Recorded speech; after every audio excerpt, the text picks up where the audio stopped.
उस व्यक्ति ने बटुए से निकालकर घोड़े के साइज को किराया दिया और इसकी और मुड़कर वैसे ही मुस्कुराया जैसे पहली बार उसे देखकर मुस्कुराया था।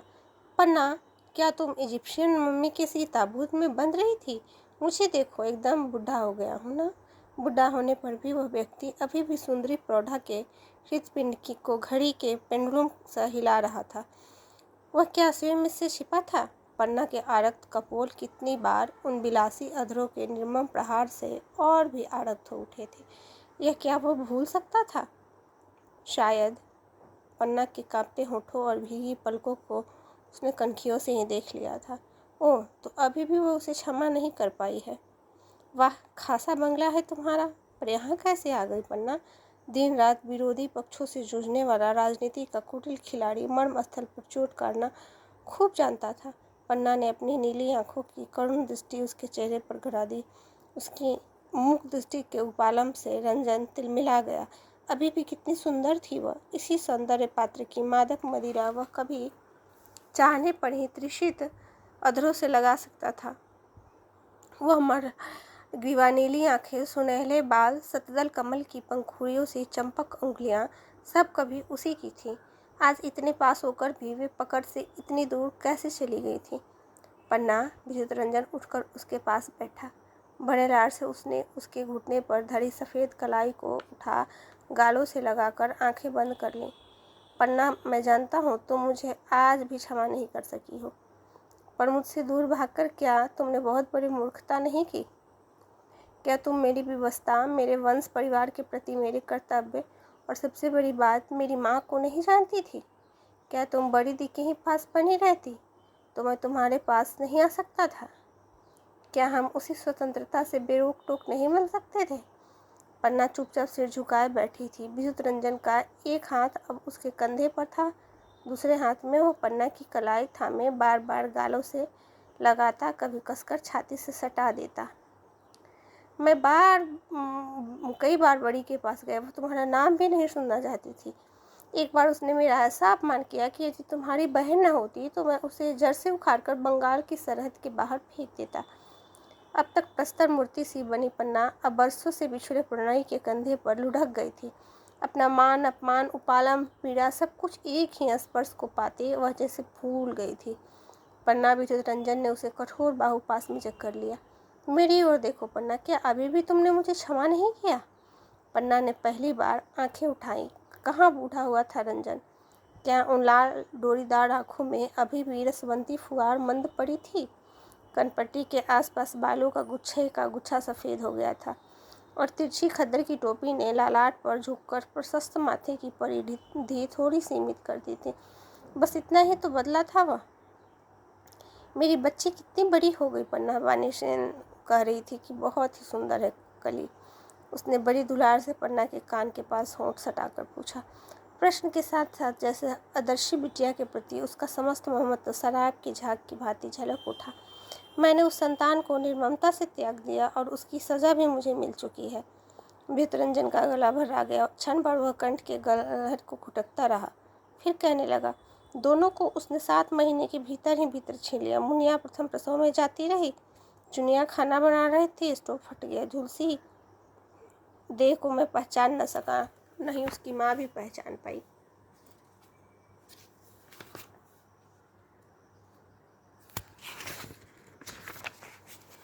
पन्ना उसके पार्श्व में गूंगी बैठी थी। जब वानीसेन ने कहा कि तुम कली को लेकर कहीं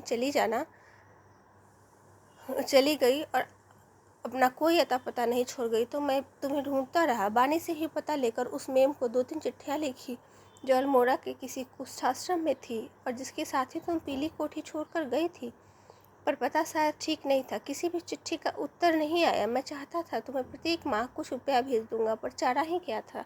पन्ना, क्या कली अभी भी बोर्डिंग में रहती है? नहीं, कहीं घूमने गई है। आती होगी। रुखे उत्तर से विद्युत रंजन ने हार नहीं मानी। क्या वह अपनी माँ सी सुंदर है या पिता सी तेजस्वी? विद्युत रंजन ने सामान्य सी रसिकता की चुटकी देकर अस्वाभाविक रूप से तनी रूठी प्रेसी को गुदगुदाने की चेष्टा की। यही तो दुख है रंजन। एक लंबी सांस खींचकर पन्ना बोली, न वो तुमसी है न मुझसी, चलो भीतर के कमरे में चले। पता नहीं कली कब आंधी की तरह आकर हम दोनों को उड़ाकर दूर पटक दे। इतने वर्षों से जो तूफान मेरे तन मन को विक्षिप्त कर रहा है, वो आज तुम्हें भी दिखा दूं। अपने बेडरूम में विद्युत रंजन को ले जाकर पन्ना ने हाथ पकड़कर उसे पलंग पर बिठा दिया। आज कितने वर्षों बाद तुम मेरे पलंग पर बैठे हो, ठीक से बैठो ना। अजी वाह, दोनों पैर क्या ऐसे ही लटकाए बैठे रहोगे? निश्चिंत होकर बैठो, तुम्हारे जाने के बाद कोई इस पर नहीं बैठा रंजन, इसी से कह रही हूँ, निश्चिंत होकर बैठो। मेरा पेशा तुम्हारे साथ ही मुझे छोड़कर चला गया था। झुककर पन्ना ने उसी भांति उसके जूते खोले, आंचल से दोनों लंबे पैर पोंछे और तकिया उठाकर पीठ के पीछे लगा दिया। कुछ भी नहीं भूली हूँ, देखा एक बार वह पुनः इटलाती चतुरावार वधू बन गई थी। पन्ना मत प्रणय ने उसे हाथ पकड़कर अपने पास खींचना चाहा, पर वह परिचित कटाक्ष से बिंद पैरों के पास बैठ गई। अभी नहीं, पहले तुम्हें मेरी पूरी कहानी सुननी होगी। फिर पन्ना सब कुछ कह गई। उस अरण्य स्थित भूतेह देवघर में दार में बिताए गए लंबे 11 वर्ष, उदंड कली के अभिशप्त जीवन का पूरा इतिहास, असदुल्ला, पार्वती, रोजी, अल्मोड़ा, प्रवास, आदि रात को उसकी गोदी में डाल दी गई। कली बड़ी गिद्दी की स्वार्थपरता, एक एक बात वह कहती गई और स्तब्ध विद्युत रंजन सुनता रहा। आज वही अकृतज्ञ मुझे दूध की मक्खी से निकाल दूर फेंक रही है। बार बार अविश्वास से पूछती है, मेरे पिता कौन है? एक बार जी में आता है साफ साफ कह दूँ, छोकरी अपने को हूर समझती इतलाती फिरती है। तेरा पिता है कोढ़ी और माँ है कोढ़ी, जाने किन गलियों में भीख मांगते फिर रहे होंगे। क्या पता यही नैना देवी के मंदिर के पास बैठी कोढ़ियों की पंगत में ही तुझे तेरा पिता उंगलियों की झुंड चमकाता मिल जाए, या नंदा देवी के मेले में कोढ़ियों की भीड़ में तुझे तेरी अंधी माँ ही दिख जाए। रोजी बता रही थी कि अभागिनी को रोग ने पंगु ही नहीं अंधी भी बना दिया है। एक दिन रोजी के बक्स का सफाया ही कर लंपट भाग गई और फिर नहीं लौटी। कैसी मूर्खता कर बैठी हूँ मैं। ऐसे माता पिता की इस दुर्दमनीय संतान को मैं क्या कभी सुधार पाऊंगी? चिंता मत करो, मैं तुम्हें नहीं सुधारना होगा। हाथ का बटुआ झुलाते कृष्ण कली द्वार पर खड़ी थी। अधलेटा विद्युत रंजन हड़बड़ाकर उठ बैठा। पन्ना का चेहरा फक पड़ गया। यहाँ कहाँ से आ गई? इतनी जल्दी तो कभी लौटती ही नहीं थी। वाह, अच्छा किया जो बिना पिक्चर देखे ही लौटा, नहीं तो आज अपने घर में चल रही ऐसी इंटरेस्टिंग मैटिनी मिस कर जाती। वह हंसती हाथ का बटुआ मेज पर पटक धम से कुर्सी पर बैठ गई। कली को सहसा द्वार पर आविर्भूता देख दोनों संभल कर बैठ गए, पर रंजन भड़बड़ी में पन्ना की कलाई छोड़ना भूल गया था। उसकी मजबूत पकड़ में पन्ना की कलाई कांप उठी और उस मुंह पर छोकरी का दुस्साहस देखकर रंजन और भी बौखला गया। क्यों बेटी, क्या अपनी माँ से तुम हमेशा ऐसे ही बोलती हो? मेरी माँ, बंगला की एक कहावत है ना, सुनी नहीं क्या आपने? 7 कांड रामायण पोरे सीता कार बाप। किसी ने 7 कांड रामायण पढ़कर पूछा था कि सीता किसका बाप है? वही हाल आपका भी है। इतना बढ़िया रामायण बाची गई है और आप पूछते हैं कि क्या मैं माँ से ऐसे ही बोलती हूँ? माँ मेरी है ही कहाँ मौसाई। बचपन में बानी सेन ने सीखी बंगला कली अभी भी नहीं भूली थी। फिर कॉन्वेंट में भी 2-3 बंगाली सखियाँ छूट गई थी। इसी से उसकी बंगला में अभी भी जंग नहीं लग पाई थी। अब आप लोग इतने सालों में मिले हैं, दाल भात में मुसरचंद नहीं बनूंगी, चल दिया वाह है। फिर उसी बेहयाई से हंसकर उठ गई। जब देर नहीं करूँगी, थोड़ी बहुत कपड़े रख रही हूँ माँ, तलाशी लोगी क्या अपने बड़ी दी की तरह? पन्ना ने आहत दृष्टि से रंजन की ओर देखा, जैसे कह रही हो, देख रहे हो ना, यह मुझे रोज ऐसे ही जलाती है। रंजन को उस उदंड छोकरी की अभद्रता असहाय हो उठी। वो स्वयं अपने बच्चों को सदा कड़े अनुशासन में साधता चला आया था। उसकी एक ही गर्जना से दाढ़ी मूछ निकल आने पर भी वह जवान लड़के सहम कर रह जाते थे। जाना है तो चली क्यों नहीं जाती? उसका चेहरा तमतमा उठा। क्या जन्म से अब तक जला जला कर उसे तुमने अधमरी नहीं बना दिया है? जा वाह, कली ने बटुआ उठाकर कंधे पर लटका लिया। मुझे लगता है आप मंत्री से अधिक किसी बम्बैया फिल्म में फिल्मी पिता के रूप में चमकते। वैसे मैं आपसे बहुत छोटी हूँ और सच पूछिए तो 2 घंटे पहले तक आपकी पुत्री ही थी। पर क्यों नहीं आप दोनों सचमुच किसी फिल्मी माता पिता की भूमिका निभाने बम्बई चले जाते। मैं स्वयं उसी लाइन में जाने की सोच रही हूँ, पर अभागे माँ बाप का रूप पता नहीं कब गर्दन दबोच ले। अच्छा, सो लॉन्ग माँ, थैंक्स फॉर एवरीथिंग। और मंत्रीवर, वह अपनी पतली कमर को बेंत की लचीले धनुष से मोड़ती दूरी हुई। Thanks for giving me your surname, Krishna Karim Majumdar ही आपने बना दिया है, तो क्यों न स्वदेश की ओर चल दूँ? अपने सुडौल पृष्ठभाग लयबद्ध ताल में साधती कमरे से बाहर हो गई। पन्ना ने उठकर शायद उसके पीछे जाने की चेष्टा की, पर रंजन ने उसे खींचकर बिठा दिया। जाने दो, वो फुसफुसाया, स्वयं ही फोड़ा फूट रहा है तो उसमें चीरा लगाकर क्या करोगी? जब सब सुन ही चुकी हैं तो अब उसके का तुम्हारे साथ रहना ठीक नहीं है। तुमने उसके लिए जितना किया और कोई नहीं कर सकता। तुम अपना कर्तव्य कर चुकी हो, अब मेरी बारी है। विद्युत रंजन पत्नी से बिना कुछ कहे ही निकल आया था। वह भूखी बैठी होगी, यह ध्यान आते ही वो उठ बैठा। कलांत पन्ना उसकी छाती से लगी चुपचाप पड़ी थी। रंजन कल चला जाएगा, फिर वह उस एकांत बंगले में अकेली रह जाएगी। रंजन के हास्यप्रद प्रस्ताव को वह स्वीकार नहीं कर सकती थी। दार्जिलिंग में रंजन के 3-4 बंगले थे। वह चाहता था पन्ना वहीं चलकर रहे, बीच बीच में वह आकर उससे मिलता रहेगा। रंजन की चतुराम आप नहीं रही थी। उसकी मूर्खा मोटी पत्नी को पति के मंत्री पद एवं वैभव ने भी मोटी, थुलथुली और आलसी बना दिया था। दोनों पुत्र अपनी अपनी पत्नियों में मग्न थे। तुम्हें कभी कोई चिंता नहीं रहेगी। मैं असम के दौरे और भी बढ़ा दूंगा, चाहे पर महीने में 2 बार भी आया जा सकता है। पन्ना के निर्विकार चेहरे पर उत्साह की एक भी रेखा नहीं उभरी। नहीं रंजन, वह आंचल संभाल कर उठ बैठी।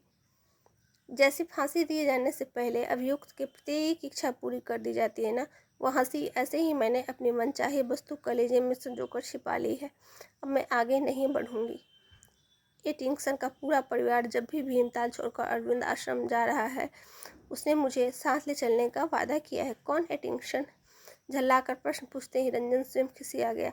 कोई भी हो एटिंगसन, उसे क्या अधिकार था पन्ना की गतिविधियों पर रोक टोक रखने का, जिसकी मरे जिए की सुधि भी उसे आज तक कभी नहीं आई थी।